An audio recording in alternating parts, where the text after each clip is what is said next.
In the last lecture, we narrowed down your keyword list using search volume and cost per click data as a guide. In this lecture, we're actually going to finalize the keyword research process. We're going to choose your target keywords. These are the keywords that will then be the centerpiece for your content that we start making in the next section. So this is important. We need to look at the competition. Who is already ranking on the first page of Google for that term and how strong are they? So what I want to do is start really just with a visual check, keep it very simple. So what you can do is take some of the keywords that you like, just start typing them into Google, and really you want to see how strong the competition is. So one thing that you can do is start to look at their domain names. Or do you recognize these guys? I can see here that a lot of these guys are well-established big companies, but that's normal, I think, for SEO. It's a very competitive space, and I really knew that going into this. There's professionals doing this day in and day out, so no surprise for me that there's a lot of competition here. Now, one other thing you might want to look for is actually click into these search results and see how high quality the posts are. Is there anything that you could really improve here? Could you make this 5 times, 10 times better? Or have they covered pretty much everything?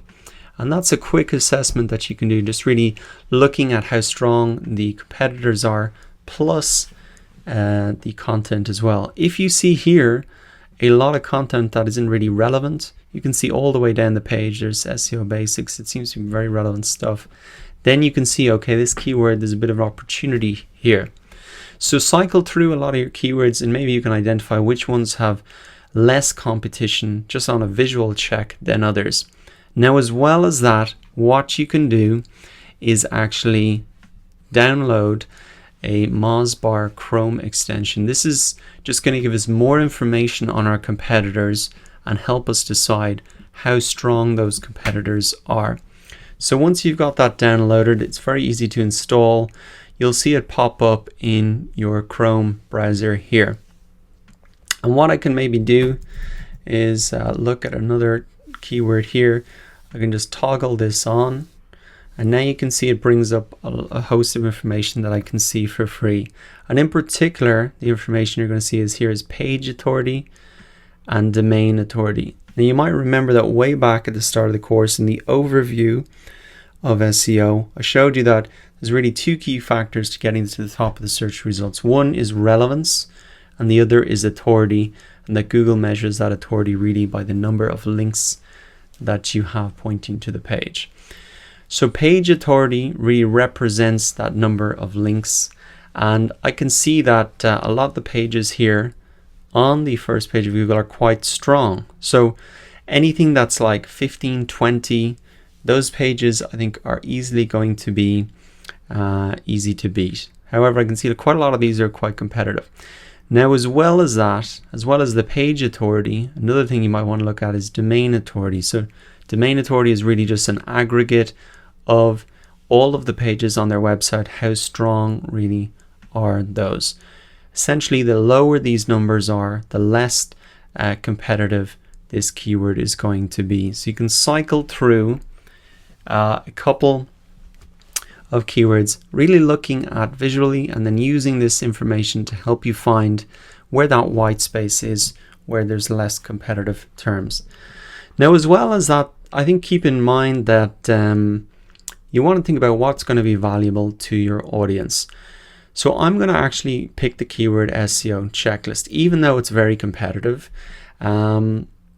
I know I'm not going to be able to rank for that quickly. I've got a brand new site that has 0 domain authority. It's going to take a long time for me to get to the top of the search results, but I think that, as you can see, this is a keyword that is going to be beneficial for you in this course. And I have looked through some of the keyword or the checklists here. I think a lot of them don't explain why you need to do these steps, and that's a value add that I can add in. The final point that I want to make is, look, think about as what is going to be valuable to your audience. It can be easy to get caught up in all of this data and information, and hard to see where the opportunities are, but just think about what is going to be valuable to your audience. Don't think about ranking like in the next week or two. It could take you a long time to get there. And so I'm picking this topic because it's valuable. There's good search volume. I can see also that a lot of people have linked to these different results. So I know there's a lot of interest, and there's also great potential for me to get links for this particular topic. It's valuable immediately to people in this course. I can link to it from other places like Quora, etc., and send traffic through to it. So that is it. That is the keyword research process. We've covered a huge amount, I think, in a short space of time.